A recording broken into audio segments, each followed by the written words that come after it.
Let's solve this linear inequality in one variable. Our plan of attack, again, is to solve it as if it were a linear equation, being careful that if we ever have to divide both sides by a negative or multiply both sides by a negative, we will reverse the inequality sign. So here the first thing we would do is probably subtract 3 from both sides. If that were a linear equation in one variable, that's what we would do.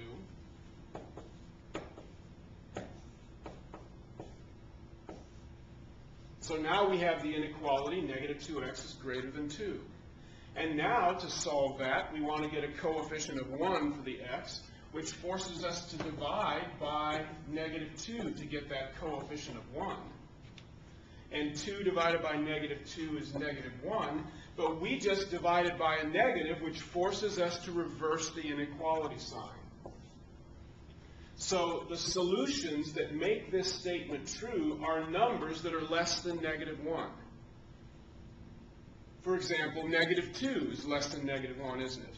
Negative 2 times negative 2 would be positive 4, and 4 plus 3 is 7, and 7 is greater than 5. If I used negative 1, negative 2 times negative 1 is 2, and 2 plus 3 is 5, so that's not quite correct, because this says it has to be greater than 5. It can't be equal to. It doesn't include equality here in our inequality.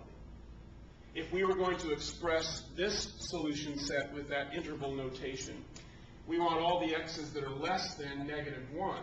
And we don't want to include negative 1, so this time we put parentheses there by the negative 1, and we want to continue down as far as we can go to minus infinity. We want to continue on to all the negative numbers that will then make that statement true. So here's our second linear inequality, and it required us to swap the direction of the inequality sign because we had to divide by a negative in order to solve that inequality. Remember, those are the times you have to be careful. If you ever need to multiply both sides of the inequality as part of your solution step, or if you ever have to divide both sides by negative, then you have to be concerned about switching the inequality sign. Only when you multiply by a negative or divide by a negative.